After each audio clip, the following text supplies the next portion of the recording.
You've heard the names of Pharaoh, Nimrod, and Caesar. But what if I told you there was a king, centuries before Islam, who dreamt of a man he had never met, yet believed in him with his whole heart? His name is barely mentioned, his vision nearly erased, but buried in ancient scrolls lies the story of King Tubba, who saw the final messenger long before the world knew his name. The windswept highlands of ancient Yemen, the epic of Tubba al-Asghar, and the vision that shook the ages. The windswept highlands of ancient Yemen were a land suspended between earth and sky, where jagged mountains clawed at the heavens like the petrified fingers of forgotten giants. These were not mere geological formations, but living monuments to time itself, their terraced slopes, painstakingly carved by generations of farmers, cascaded downward in emerald waves that shimmered under the golden gaze of dawn. The air here carried the sacred perfume of frankincense, its curling tendrils weaving through the morning mist like the very breath of the divine, while myrrh trees stood as silent sentinels along caravan routes that had borne the footsteps of prophets and kings since the days when the world was young. In this realm of myth and majesty rose Zafar, the fabled capital of the Himyarite kingdom, a city that seemed less built by human hands than dreamed into existence by the gods themselves. Its towers, hewn from stone the color of liquid sunlight, caught the first rays of morning and set them ablaze, casting prismatic reflections across marble courtyards where the echoes of history whispered through colonnades. The streets pulsed with the rhythmic cadence of 1,000 sandaled feet, warriors clad in bronze-scale armor that sang with their every movement, merchants from distant lands whose tongues wove exotic languages into the market's din, poets who spun verses as intricate as the latticework adorning the palace walls, and priests whose solemn chants mingled with the eternal murmur of sacred springs. This was no ordinary kingdom, but a civilization at its zenith, where power and wisdom danced in delicate balance, where every stone bore witness to glory accumulated over centuries and destinies yet unfolding. Among the long line of monarchs who had ruled from Zafar's amber-hued throne, none burned brighter in the collective memory than Tubba al-Asghar. His very name evoked images of imperial splendor and martial prowess. Yet, it was neither his conquests nor his wealth that would etch his story into eternity, but rather the singular dream that visited him one fateful night, a vision of truth so shattering it would redefine his soul and ripple across centuries yet unborn. When the crown first settled upon his youthful brow, Tubba inherited not just a kingdom, but an empire at the height of its power. The Himyarite domains stretched from the mist-shrouded highlands of Yemen to the golden dunes bordering Syria, from the spice-laden ports of the Red Sea to the fabled cities of Mesopotamia, where ancient ziggurats pierced the clouds.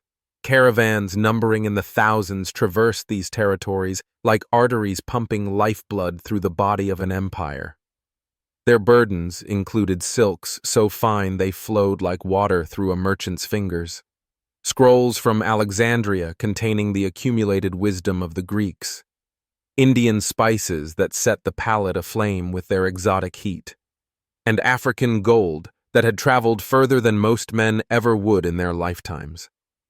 The royal court at Zafar became a magnet for the greatest minds of the age. Philosophers from Athens debated under colonnades where the play of light and shadow turned their discourses into living theater.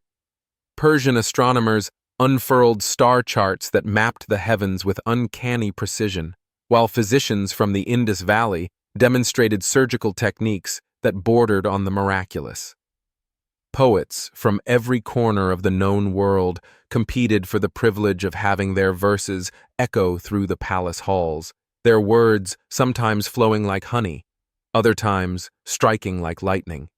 The royal library grew fat with codices and tablets, its shelves bowing under the weight of accumulated knowledge spanning alchemy to zoology.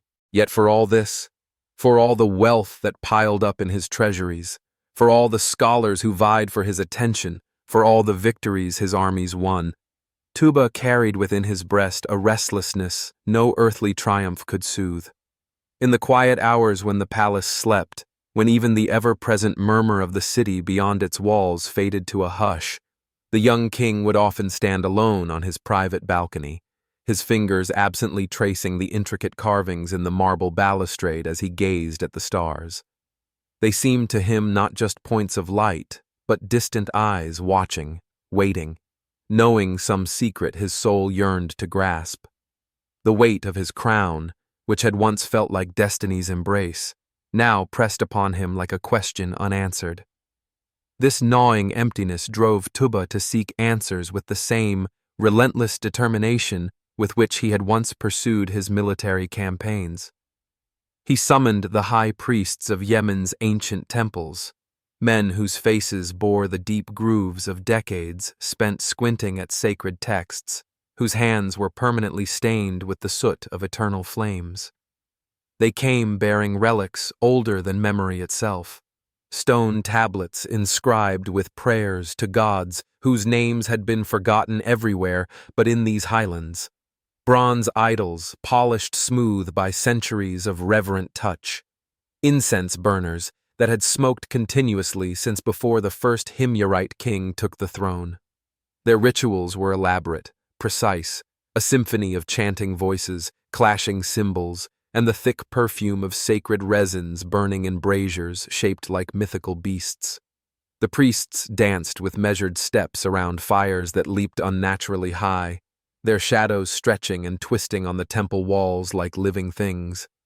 Yet when the embers cooled and the last echoes faded, Tubba found his heart as untouched as the stars above. Their gods remained silent to his plea. Undeterred, the king turned next to the astrologers of Babylon, whose reputation for divining fate in the celestial dance had reached even these distant highlands.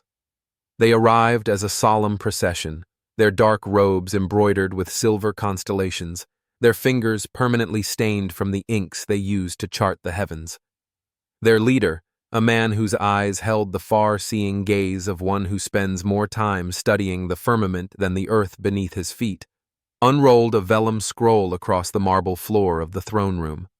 The intricate diagram depicted the night sky as it would appear on the date of Tubba's birth, each planet and star precisely placed according to complex calculations.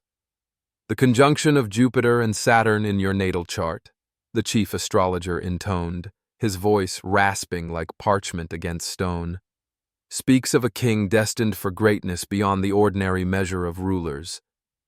Yet," his bony finger traced a line connecting two distant points. "This square aspect between Mars and your ascendant suggests a soul perpetually at war with itself."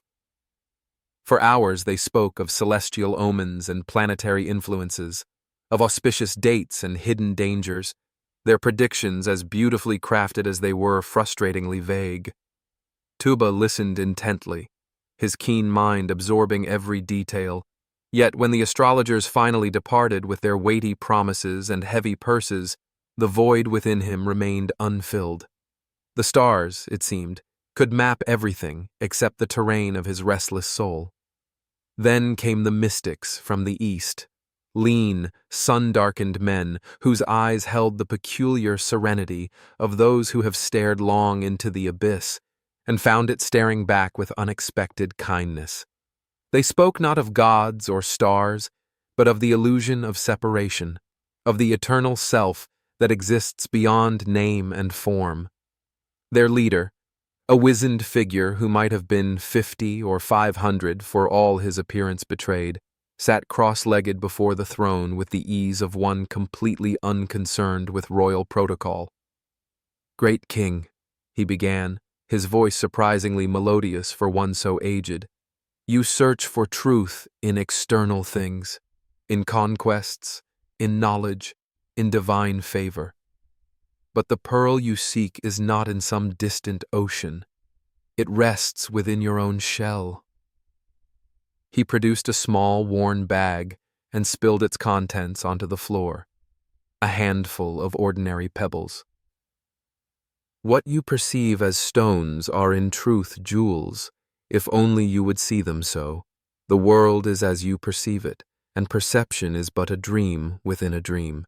For a moment, Tubba felt the stirring of something profound, a fleeting glimpse beyond the veil of ordinary consciousness. But like smoke through grasping fingers, the insight dissipated before he could fully grasp it. The mystic's words were beautiful, poetic even, but they could not quiet the storm that raged within him. The king who had everything remained tormented by the one thing no empire could conquer, the truth that shimmered just beyond his understanding, always almost within reach, yet perpetually eluding his grasp. Then came the night that would change everything. The desert beyond Zafar's walls was unnaturally still, as if the very wind held its breath in anticipation.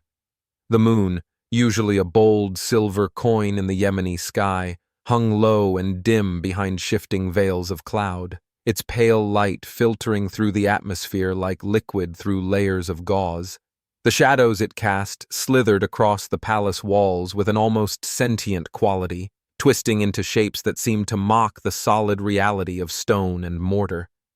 Tubba, unable to sleep despite the late hour, dismissed his guards with an impatient wave. Even his most trusted advisors, usually so attuned to his moods, knew better than to disturb him when this particular restlessness took hold. Barefoot, he paced the cool marble floors of his private chambers, the occasional torch casting flickering illumination that made the elaborate wall carvings seem to move in the periphery of his vision. The weight of his crown, both literal and metaphorical, had become unbearable this night, and he removed it with a sigh, setting the heavy gold circlet upon a velvet cushion as one might lay a sleeping child in its cradle. His private chamber, usually a sanctuary from the burdens of kingship, felt suddenly oppressive. The lion skins that carpeted the floor, trophies from hunts in his youth, seemed to snarl up at him with renewed menace. The cedar beams overhead, imported at great expense from distant Lebanon, pressed down like a living weight. Even the constellations carved into the ceiling, precise replicas of the night sky as it had appeared on his coronation day, seemed to mock him with their frozen perfection. With a restlessness bordering on desperation, Tubba moved to the balcony that overlooked the sleeping city. The night air, usually crisp and fragrant at this altitude, hung thick and heavy, carrying with it the faintest metallic tang, as if a distant storm had kissed the earth with lightning. He gripped the balustrade, his knuckles whitening with the intensity of his grip, and stared unseeing at the darkened city below. Sleep, when it finally claimed him, did not come gently like a lover's embrace, but seized him violently, dragging him beneath its surface as a riptide claims an unwary swimmer. One moment he stood on the balcony, the rough stone beneath his palms the only anchor to reality. The next, he found himself elsewhere. The transition was so abrupt, so complete, that for several heartbeats Tubba simply stood frozen, his mind struggling to reconcile what his senses reported. He stood in a valley unlike any in Yemen, a barren, rocky expanse surrounded by mountains so tall their peaks vanished into the heavens. The very air here tasted different, cleaner, sharper, as if no human breath had ever disturbed it before this moment. The rocks beneath his bare feet, when had he removed his sandals, radiated a warmth that had nothing to do with the sun and the sky. The sky was wrong, or perhaps it was more right than it had ever been.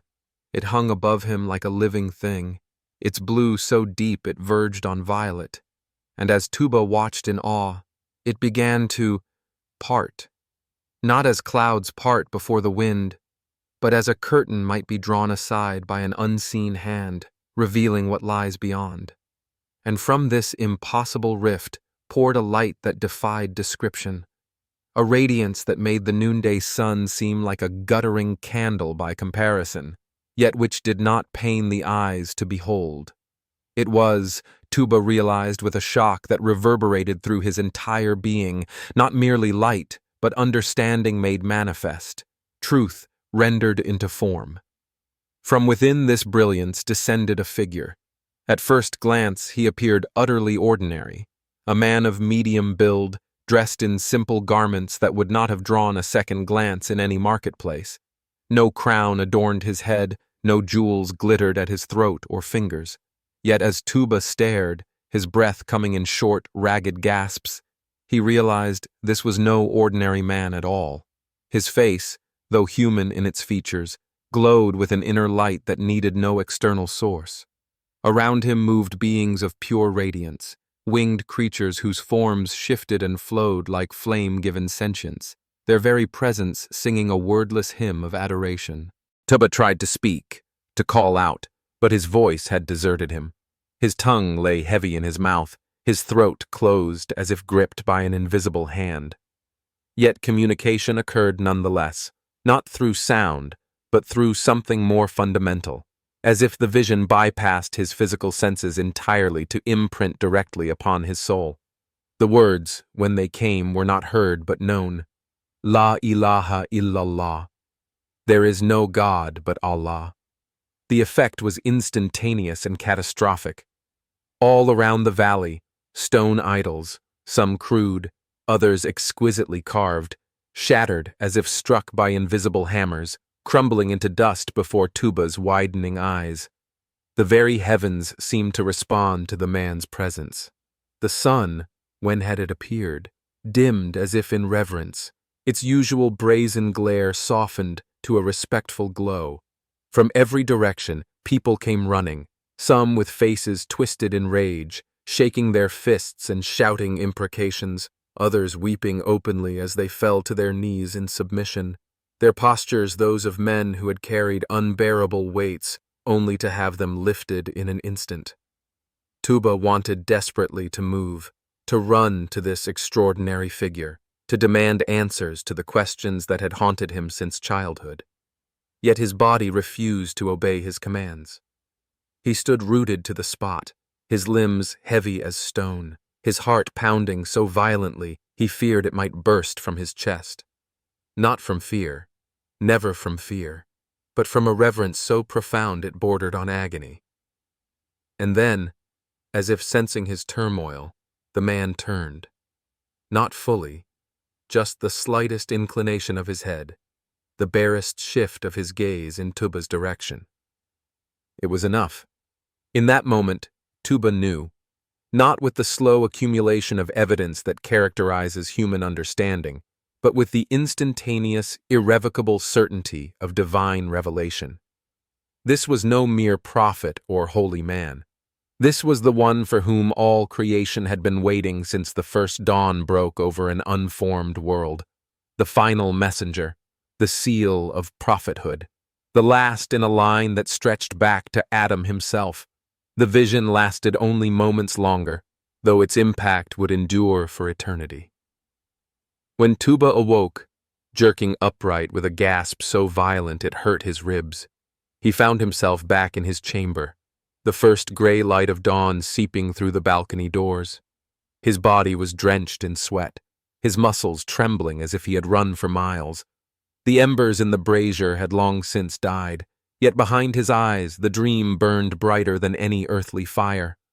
For hours he sat motionless, staring at his hands as if they might hold some clue to what he had experienced. When his chamberlain came to rouse him for the day's audiences, Tubba dismissed the man with uncharacteristic abruptness.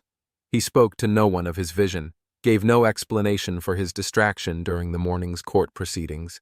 The ministers exchanged worried glances as their king sat uncharacteristically silent, through reports that would normally have elicited sharp questions or decisive orders.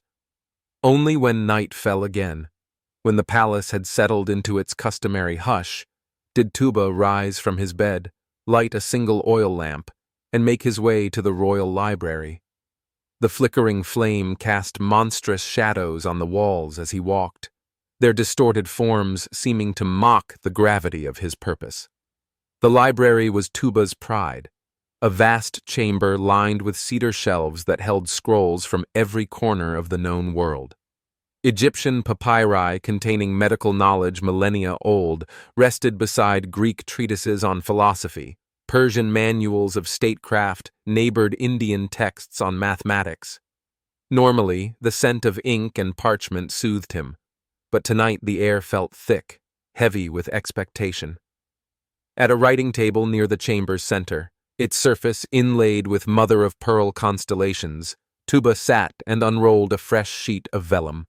His hands, usually so steady when signing death warrants or treaties, trembled as he took up his quill. For a long moment he simply stared at the blank surface, the enormity of his task rendering him motionless. How could mere words capture what he had witnessed?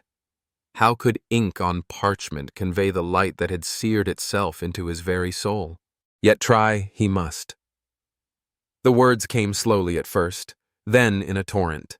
He described the valley in minute detail, the texture of the stones beneath his feet, the impossible hue of the sky before it split asunder.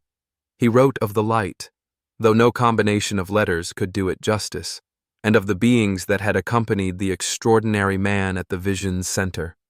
Most of all, he strove to capture the overwhelming certainty that had flooded his being in that moment of recognition, the absolute knowledge that this was no ordinary human, but the final prophet, the one for whom all previous messengers had merely prepared the way.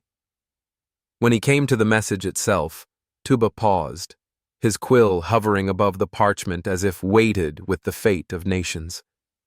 Finally, with deliberate strokes that belied the turmoil in his heart, he wrote, "O people of Yemen, hear and bear witness.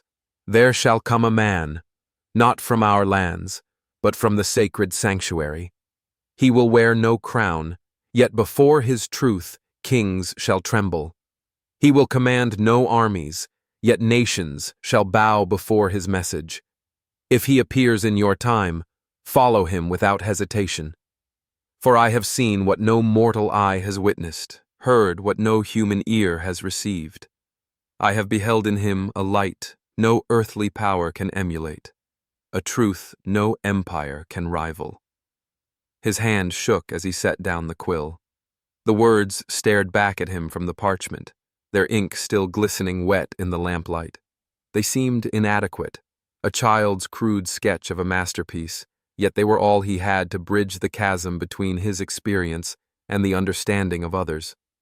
With solemn ceremony, Tubba rolled the vellum and sealed it with his personal stamp. An intricate design featuring the Himyarite eagle clutching a serpent, the same symbol that adorned his signet ring and the royal standard. The warm wax accepted the impression with a finality that echoed in his chest. From a carved ivory chest, he selected a container of pure gold, its surface worked with intricate filigree depicting scenes from his ancestors' reigns. The scroll fit snugly within, as if the box had been made for this very purpose. Only when the lid was securely in place did Tubba summon his most trusted guards, men whose loyalty had been tested in 100 battles, whose discretion was absolute. "Protect this," he commanded, his voice low but resonant with authority. "Guard it with your lives, but do not open it. Preserve it until its meaning becomes clear to those who come after us." The soldiers, though clearly curious about the contents of the ornate box, asked no questions. They simply bowed deeply, their fists pressed to their hearts in the Himyarite salute, and bore the chest away to a secret vault whose location was known only to a select few. In the days that followed, those closest to Tubba noticed a change in their king. He still ruled with the same decisive strength, still commanded his armies with strategic brilliance, still dispensed justice with unwavering fairness. Yet something fundamental had shifted. The restless energy that had driven him to constant expansion and improvement now seemed tempered by a quiet certainty. He smiled more often, though the smiles were tinged with something his courtiers couldn't quite identify. Not sadness exactly, but perhaps the bittersweet knowledge of one who has seen beyond the veil. He listened more than he spoke, his questions more thoughtful, his silences more profound. Though he never again experienced a vision like that fateful night, Tubba carried with him always the unshakable certainty of its truth. When he died years later, not in battle as many had predicted, but peacefully in his sleep, the world mourned the passing of a warrior king whose reign had marked the zenith of Himyarite power.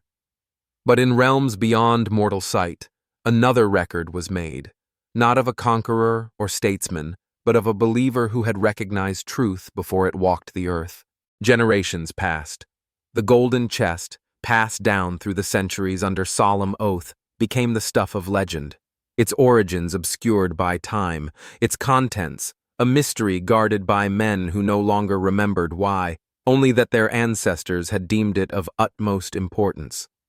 The Himyarite kingdom declined, its territories absorbed by rising powers, its glorious capital of Zafar fading into ruin. Yet still the chest endured, moving from one secure location to another, its guardianship a sacred trust handed from father to son. Then, in the sands of a distant land called Makkah, a man named Muhammad ibn Abdullah sallallahu alaihi wasallam began preaching a message that would shake the foundations of empires. La ilaha illallah. There is no God but Allah. The Quraysh, powerful custodians of the Kaaba, resisted with increasing violence. They mocked the Prophet, persecuted his followers, and employed every means at their disposal to silence what they saw as a dangerous heresy. Yet among the people of the book, particularly the Jewish tribes of Yemen and Yathrib, whispers began to circulate. Some recalled ancient prophecies, half-remembered stories passed down through generations. A king's vision, a sealed scroll, a warning to future generations. A search was undertaken. The golden chest, long hidden in a forgotten corner of Yemen, was brought forth. With trembling hands, the seal was broken, the scroll unrolled. And there, in ink faded but still legible, were the words of a king who had seen the future and believed in it before it came to pass. If he appears in your time, follow him. Some who read these words wept openly, their tears falling onto parchment that had waited centuries for this moment. Others reacted with fear, their comfortable worldviews shattered by the implications. But the leaders of the Quraysh, their pride outweighing even this evidence, made a fateful decision. They would bury the truth once more, not out of reverence this time, but denial. And so, in the Qur'an's Surah Ad-Dukhan, Allah immortalized Tubba's legacy with a verse that would echo through the ages. Are they better, or the people of Tubba, and those before them? We destroyed them, for they were indeed criminals. Tubba is remembered in the Qur'an not for his military conquests or architectural achievements, not for the wealth he accumulated or the borders he expanded, but for a single, transformative act of faith. He believed in the unseen, in a truth that had not yet manifested in the world. While the Quraysh saw the truth with their own eyes and still rejected it, Tubba recognized it in a vision and embraced it with his whole being.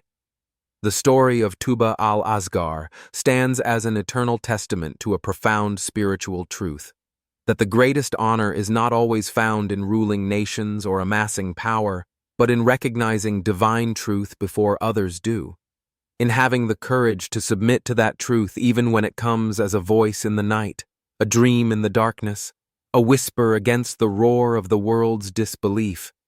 His dream was not madness, but mercy. His scroll was not forgotten, but preserved by divine decree.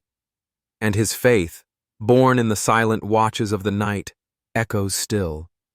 In every heart that recognizes the weight of unseen truth, in every soul that bows before the light it cannot see but knows, beyond all doubt, must exist.